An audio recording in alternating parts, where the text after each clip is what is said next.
Good afternoon, Governor, Madam Speaker, Mr. Pro Tem, Speaker of the House in California. We truly are grateful to be here. My name is Ann Johnson, and I'm a proud Texas Democrat standing with my Democratic House colleagues. Make no mistake about it, we are running from nothing. We see the danger that is coming, and we are running straight for it. Please know that last week, Texas Republicans, in their effort to try to appease the entitlement of Donald Trump, have tried to steal 5 congressional seats from the voters of Texas. This is not the first time we have seen folks try to appease Donald Trump. You all remember that Trump called Georgia and asked them and said, boys, I need 11,000 votes. To their credit, those Republicans said, no, we're not doing that.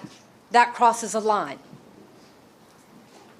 When Trump called Governor Greg Abbott and Texas Republicans and said, boys, I need you to steal 5 seats, they said, does July work for you? Well, it does not work for us as Texas Democrats, because we recognize that this is not just about Texas. This is about ensuring that the voters get to determine the outcome of their next election. We are now facing threats. The threat that we're going to lose our jobs, the threat of financial ruin, the threat that we be hunted down as our colleagues sit on their hands and remain silent as we all get personal threats to our lives.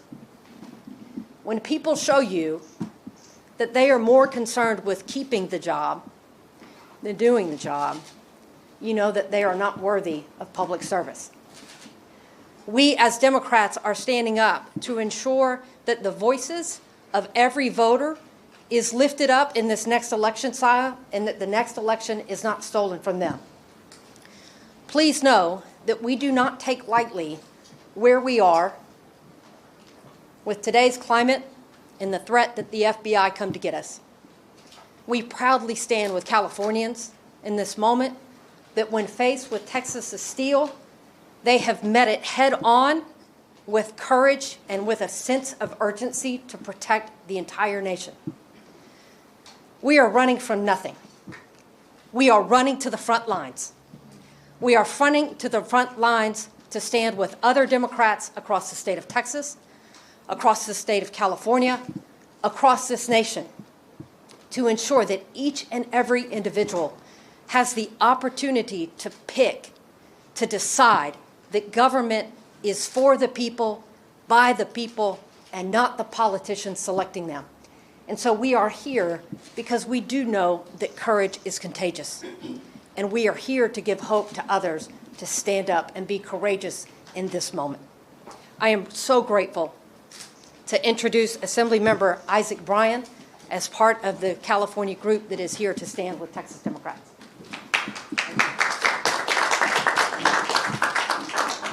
Thank you all for being here. I want to thank Representative Johnson and all of the members of the Texas delegation for their bravery and their courage. They are the example of what it means to be the best of America, the best of Texas. And we have your back here in California. I want to thank Governor Gavin Newsom for stepping into this moment with so much courage and so much strength. It takes a certain type of fortitude to stand up and say very plainly that we have had enough. We've had enough. I want to thank Speaker Robert Rivas for guiding the State Assembly through this moment and many other challenges this year with so much dignity, so much compassion, and so much of the care that is missing out of D.C. And of course, the same is true for Senator Mike McGuire, our pro tem in the Senate. Here in California, we recognize our responsibility to the 1 in 8 Americans who call California home, but we also recognize our responsibility to the country. That is why we pay over $80 billion in federal taxes that we don't get back.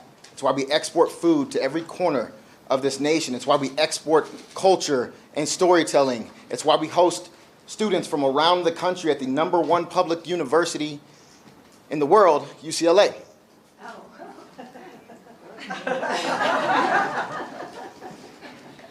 And right now, California has a responsibility to our democracy.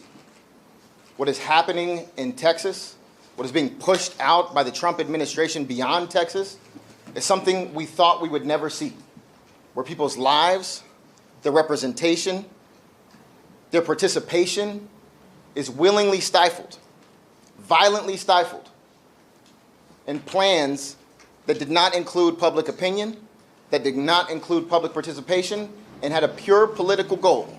And that goal was to consolidate power for this authoritarian in the White House. California cannot sit back and just let that happen. We have a responsibility to step up, and we're going to step up. And that doesn't mean we are abandoning our values. While I chaired the Elections Committee, we proposed independent redistricting commissions for every level of California government, and it was opposed by every single Republican.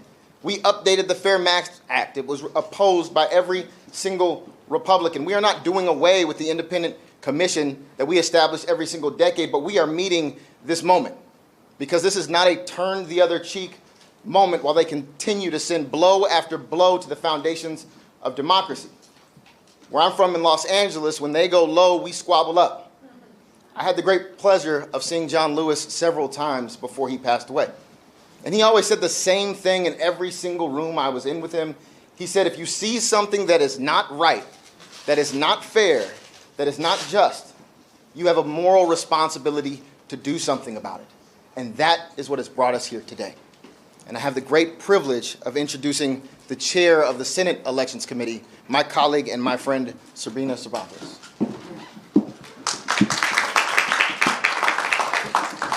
I am honored to chair the Senate Committee on Elections and Constitutional Amendments in this pivotal moment in our history. I applaud the Texas representatives for the courage they are displaying in resisting this Trump Republican power grab. California did not start this fight. We are proud of our Citizens Redistricting Commission. It is a gold standard in our country. But this is an emergency that requires an emergency response.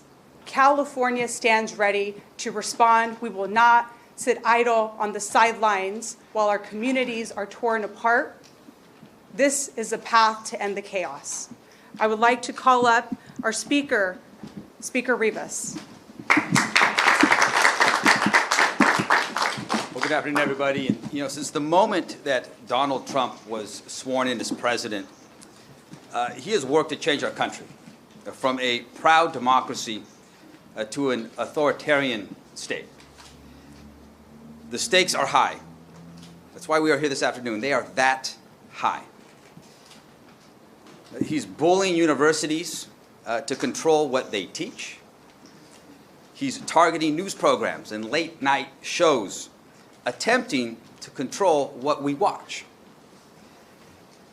And here in California, masked ICE agents, without badges, without identification, they're shoving people into unmarked cars,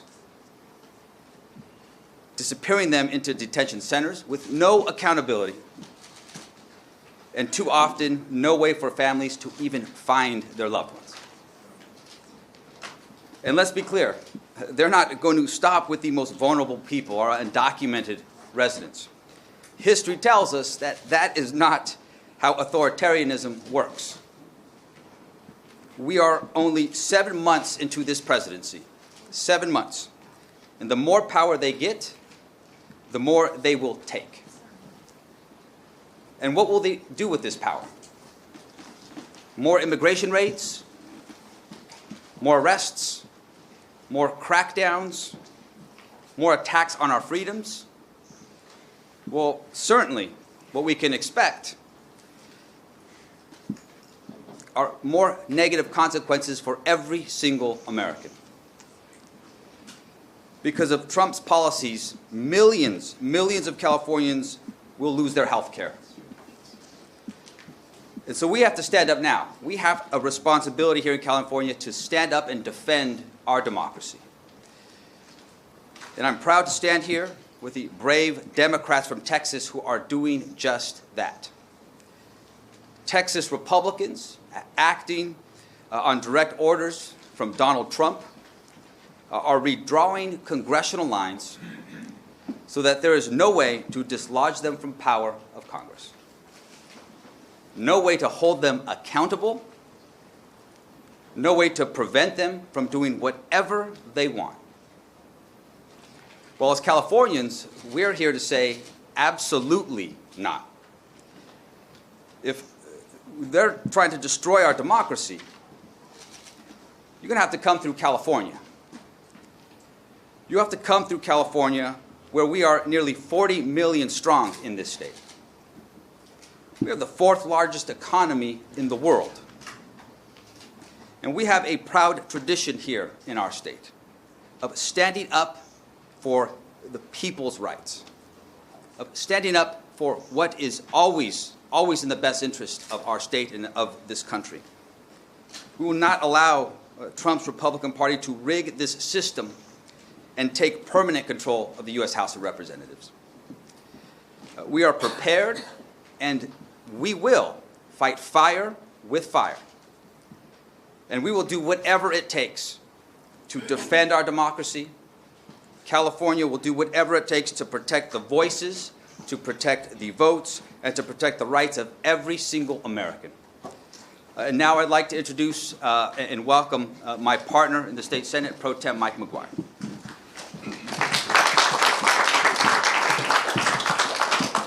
Good afternoon. Thank you all for being here. I want to take a moment to say thank you so much to Speaker Rivas. I'd like to acknowledge California's governor, thank him for his leadership, being so bold on this issue. We are incredibly grateful. The defender of democracy is here today, and that's Nancy Pelosi. We are incredibly grateful for your incredible work and legacy on behalf of all Americans. Zoe Lofgren, who chairs California Democrats on behalf of the California Democratic Caucus in Congress. Thank you so much to our caucus chair, Monique Limon, to our chair of elections, Ms. Cervantes, to the assembly members, and to the patriots. The patriots are here on the front lines of democracy, risking their health and safety. These leaders from the great state of Texas, we owe them a great debt of gratitude. When I was 19 years old, I took California's oath of office for the first time. And never in my life has the duty to defend the Constitution of the state of California and the Constitution of the United States of America been more critical than it is here and now. The future of this great nation, the future of our democracy, is hanging by a thread. And today we are at a flashpoint set by President Donald Trump and Texas Republicans who see the writing on the wall. Because if their draconian legislative actions were to take place, they've seen the same polls we have, they're not going to win the midterms in swing seats. So what do they have to do?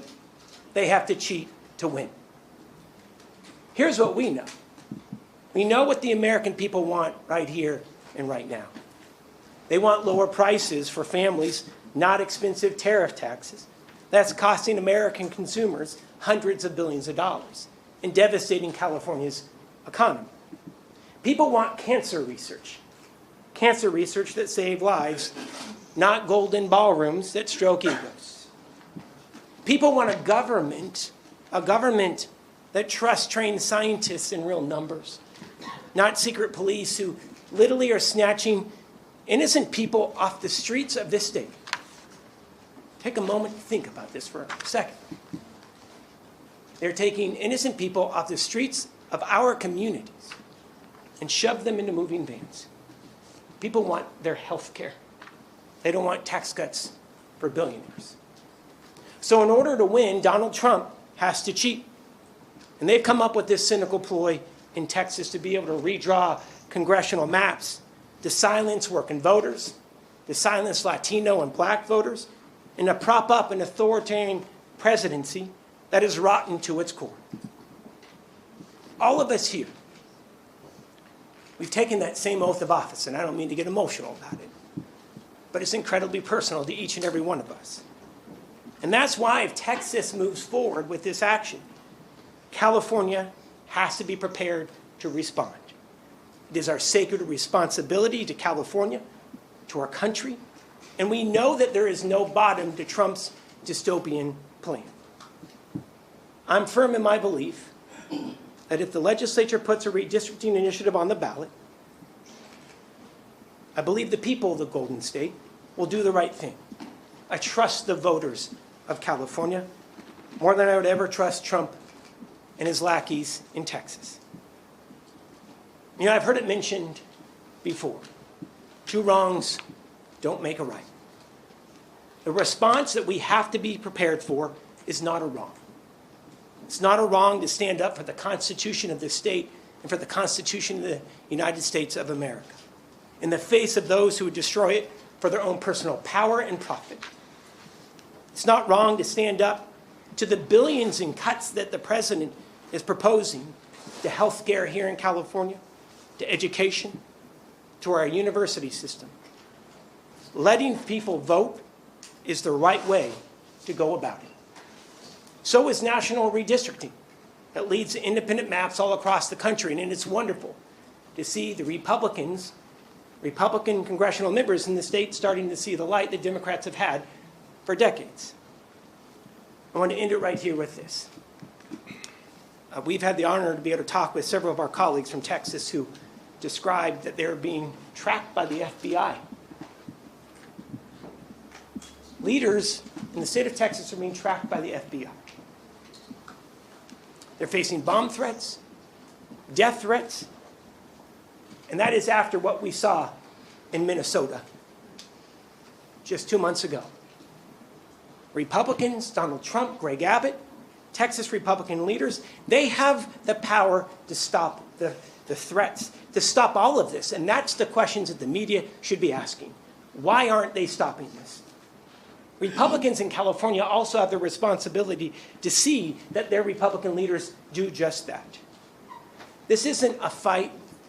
This is not a fight that California picked. But it's also not a fight that we are going to run from. When times are tough, you run towards the wildfire. And that's what we're going to be prepared to do. This country is hanging by a thread as we know it.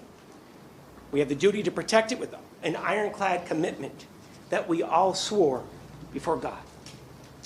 It is now my honor to introduce Zoe Lofgren, who has been instrumental in this process. She is the chair, the elected chair of the California Democratic Congressional Delegation. Can we please give her a warm welcome?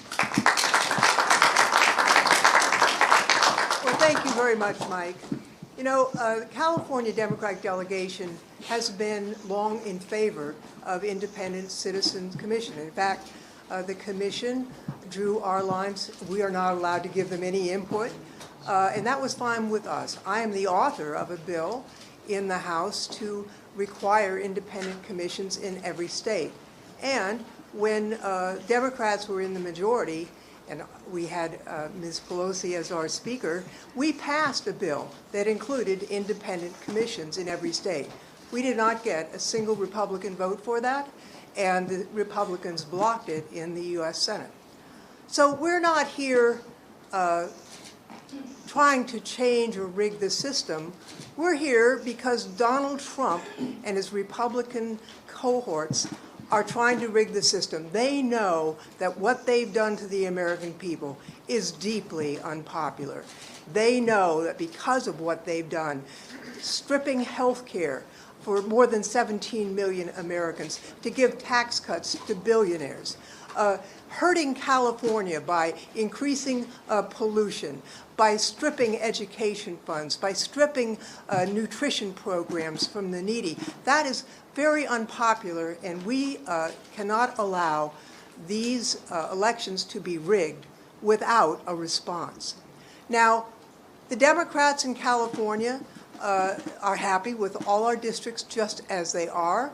But when we saw that Texas was going to create the most segregated map in Texas since the 60s to eliminate all of the minority districts that they could so that they could create 5 Republican districts, we said, could we create a map that eliminated 5 Republican districts, but that was true to the Voting Rights Act? And we found that we could. And so as we went through the details of the possibilities, I'm happy to report that every single member of the California delegation is willing to support a plan to do that.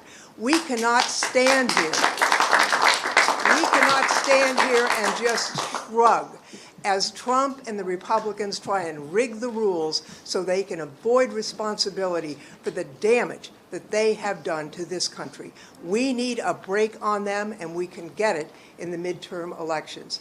I'll tell you, when we were in the majority, we didn't strip health care from Americans. We provided health care with the Affordable Care Act. And the mastermind of that is someone I'd like to introduce next, the most effective speaker in the history of the United States, Nancy Pelosi.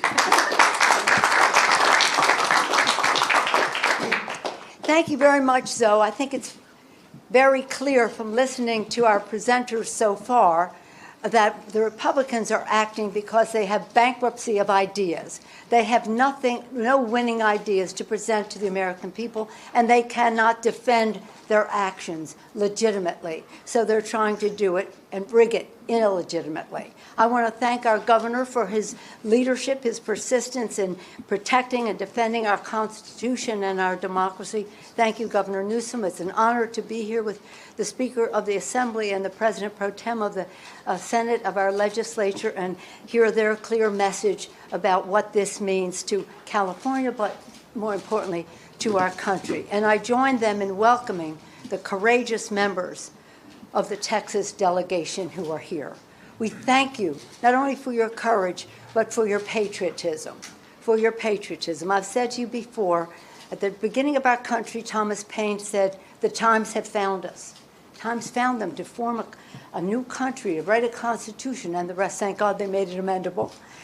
And now the times found Lincoln, then found Lincoln to save that country, the unity of that country.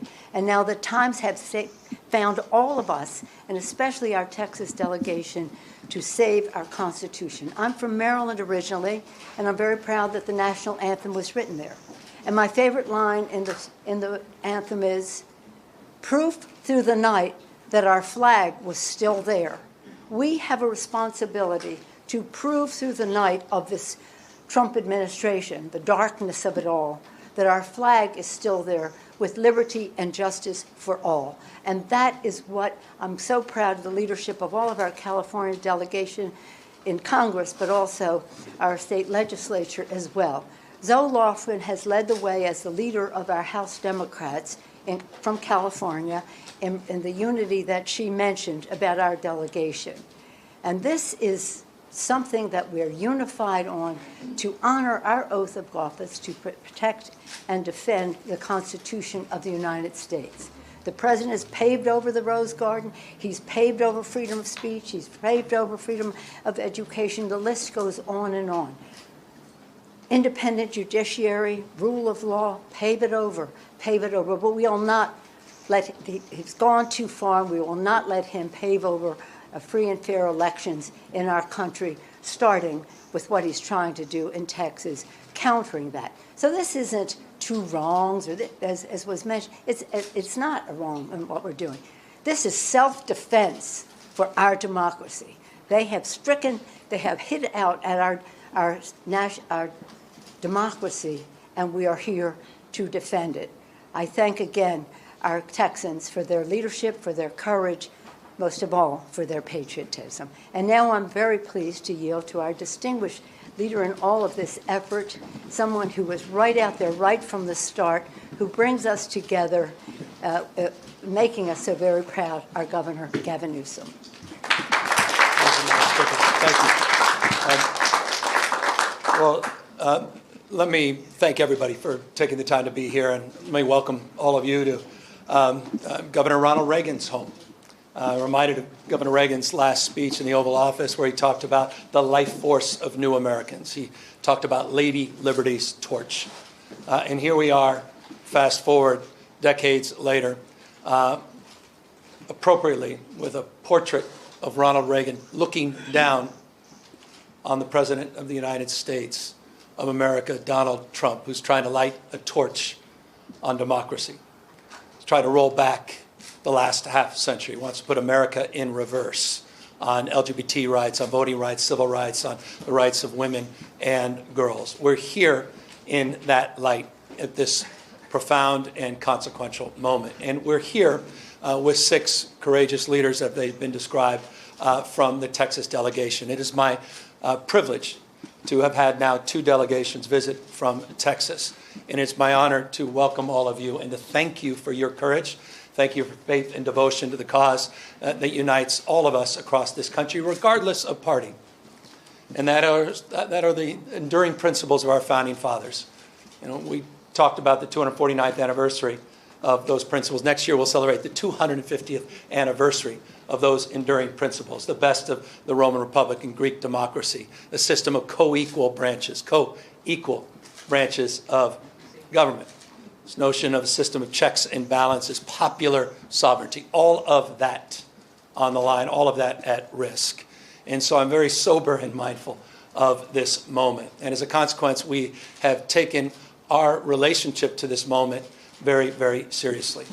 Had it not been for the courage of the Democratic representatives from Texas to stand tall and to stand up, to walk out, as is their right, as old a principle as American pie, the ability for a minority to walk out when it comes to the abuses of a majority. And they did just that to elevate not just their voices as representatives, but to elevate our voices, to call out the consequential nature of what's happening. What's happening in the United States of America is not normal. We cannot allow this to be considered normal. Please don't say it's surprising. When you say something is no longer surprising, you normalize it. This is shocking, what's happened. You heard Representative Johnson say it very powerfully and very clearly. And what more evidence did you need? You saw this take shape after Donald Trump tried to wreck the democracy after January 6th, where he dialed for 12,000 votes in Georgia. By your courageous leadership, regardless of party, that stood up against that tyranny. Now he's dialing up for seats. He called Greg Abbott, who doesn't have the courage, doesn't have the backbone, doesn't have the consciousness of the consequences of his action. And he has rolled over and he said, yes, sir, and they're trying to dial now for new seats for precisely the reason that Speaker Pelosi and others have represented. They will lose in the midterms. He knows it. Why else would he make that phone call? His agenda's failing. This presidency is failing. He knows the headwinds in a midterm. He's dialing for seats. Not only did he dial for 5 seats in Texas, he just sent his vice president, the vice president of the United States, not to console those 137 families whose lives were torn asunder because they lost loved ones to the floods. By the way, 3 members of my community in Marin County, Mark and Sarah and Johnny Walker, 14 years old, died in the flood. Mark, 50 years old. Sarah, same age. Family, friends. We were at their memorial yesterday. Vice President come to console the family members of the lives lost. He went to Indiana to continue to try to rig the election. You have a special election in Texas. You'd think that's all they'd be focused on. 37 kids dying in those floods. But they're focused on this, a power grab. And it's not limited to Texas and Indiana. You've seen what's happening in Florida. You've seen what's happening in Ohio and other states. So we have got to step up. Our state of mind is about accountability, responsibility. Again, taking this moment seriously. What is our relationship to this moment? And we recognize we have agency. We're not bystanders. That we can shape the future. Decisions, not conditions. And so we choose to be held to a higher level of accountability. It wasn't our decision to be here, it's reaction to. We are trying to defend democracy as opposed to see it destroyed district by district. And we will stand firm and we will stand tall.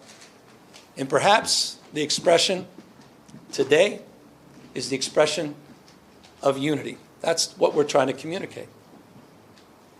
You have congressional representatives here, the leader of our congressional delegation. They are unanimous in their support of moving in this direction. You have the Speaker and the Pro Tem, and they strong support of their caucuses. And leaders of critical committees and caucus are here to express support. We are moving forward. Make no mistake.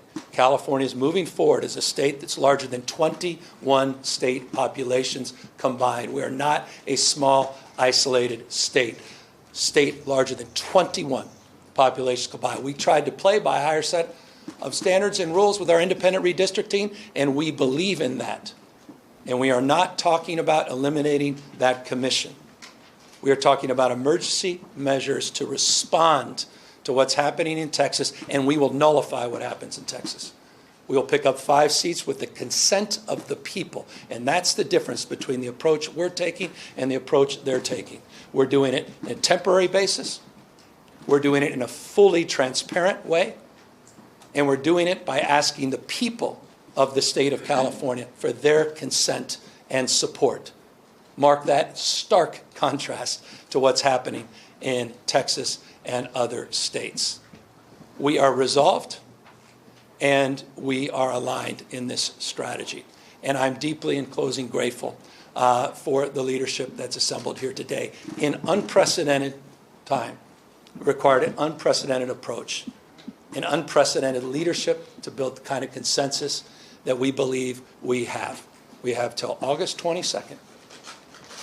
With the leadership behind me, they will get this on the ballot. We're calling for a special election. That'll be the first week of November. It will coincide with many other municipal elections. We will raise an unprecedented amount of attention, and we will garner an unprecedented amount of support because people understand what's at stake. Final words. Because I want to reinforce what the Speaker and the Pro Tem said. You have people disappearing in the state of California, quite literally disappearing. Warrantless search, people literally being taken from the streets. I don't think this, I know it.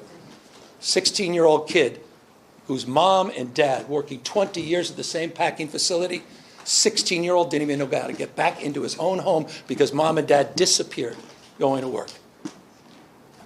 Young child had no brothers and sisters. That's Trump's America. That's happening as we speak. The Guard has been federalized. And by the way, Donald Trump is continuing to federalize the National Guard through the election. Pause and consider what that may mean. There is nothing normal about this. Nothing normal about this. Conditioning aid, let me make this clear in front of the Texas delegation. I am proud, and thank you to Isaac Bryan, $83.1 billion more we provided the federal government in federal taxes than we received. Texas, for whatever reason, for its success and how Texas does punch above its weight, received $71.1 billion more from the federal government they received. But I'll tell you what, as a taxpayer, as governor of California, I am proud to stand tall to help them recover from these floods. No conditions, no politics. We're all in this. I was proud to send search and rescue teams to support the recovery of those floods. That's my responsibility. That's what it's like to be a member of a community. We're all in this together. The idea that we're even conditioning aid and allowing that conversation to persist, that's what's at stake with this conversation. It's not about lines, it's about drawing a line, and it's all about elevating a deeper consciousness of the line that Donald Trump continues to cross. It's not about him playing by a different set of rules. There are no rules for Donald Trump. This is a serious moment in American history. And so we are here to meet this moment head on. And we look forward to a successful campaign, and we look forward to continuing to do what we can to have the backs of these courageous leaders who are back here in the state of California, sharing their voice as we share their action and passion at peril that this democracy may not live. With that, we're here to answer any questions.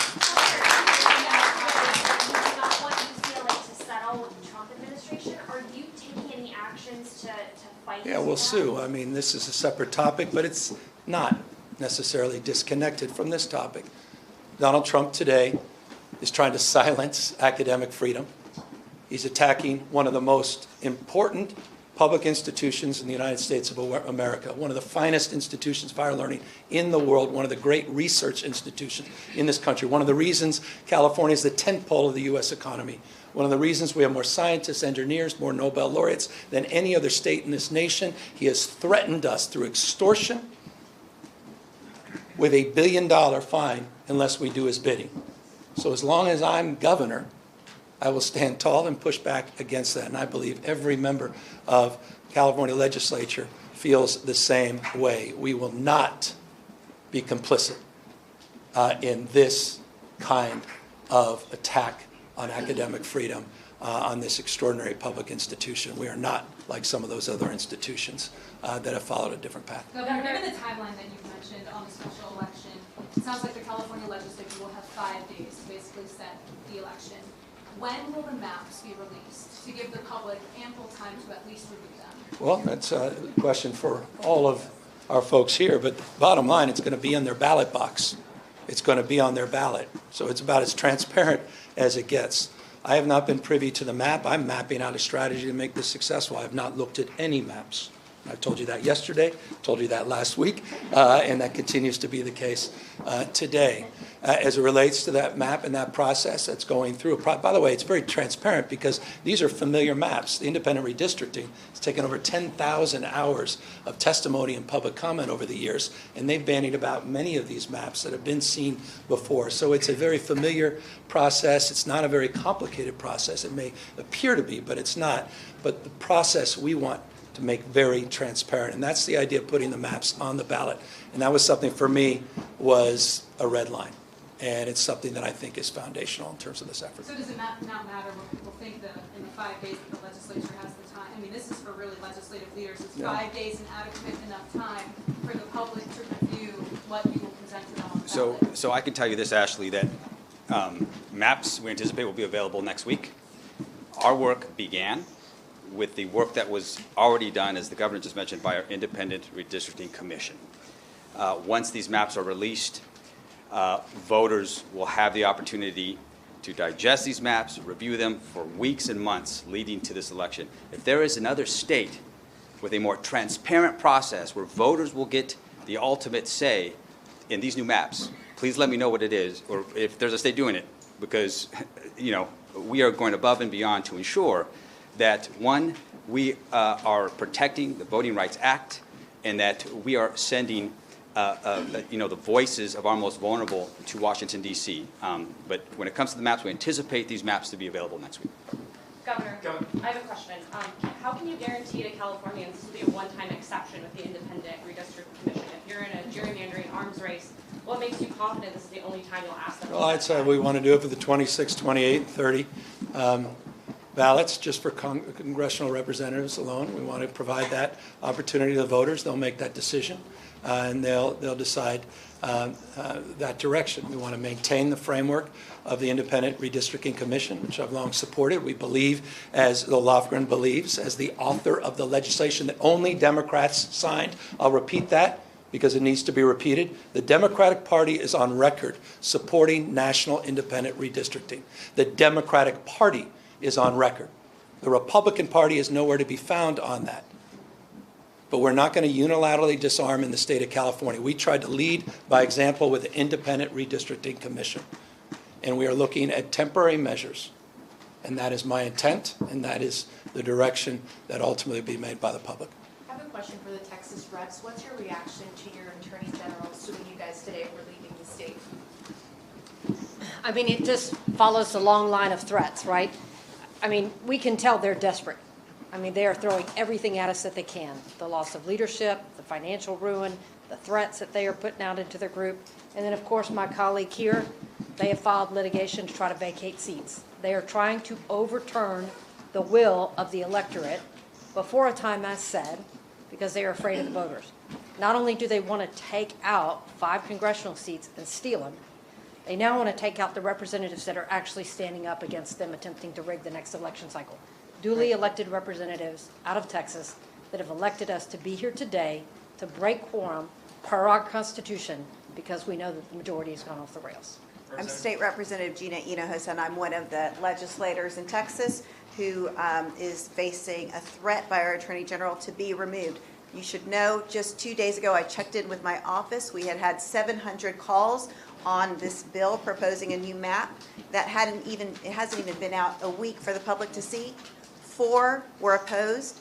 The rest were all in support of my breaking quorum. I'm doing exactly what my constituents want, and it is shameful for our governor or for our attorney general to try to remove a duly elected representative of the people from office, but it is in keeping with what is happening in this grander scheme of these Trump maps to try to rig the 2026 midterms. The response to Governor Abbott saying he'll continue to call special sessions until you return. So that's his decision.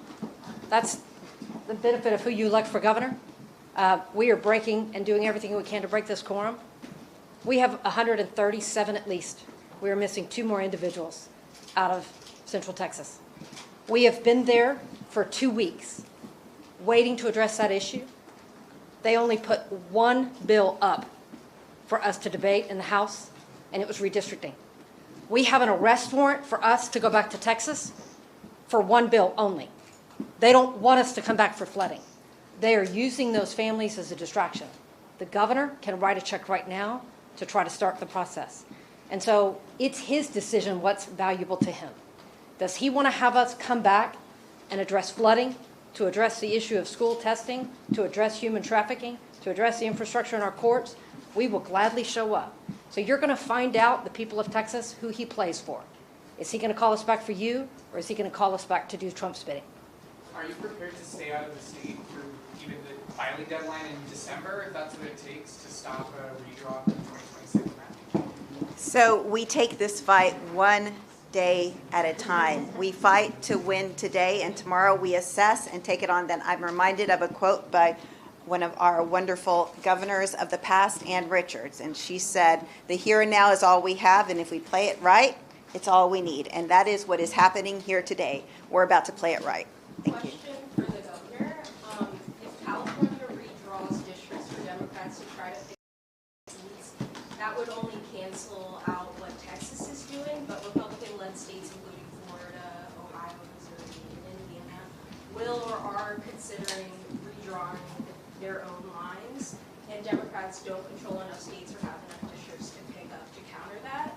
So, given that math, why go through with trying to bypass the independent? Well, these guys are ruthless on the other side, so I concur. That said, we can control what we can control. It's not what happens, it's what we do in response to what happens. Here's what we can do in response. There's other states that can act not dissimilarly to California, but none can act, I guess, with the scale and scope that we can. So that would be my response. It's always the right thing to do the right thing. It's always the right time to do the right thing.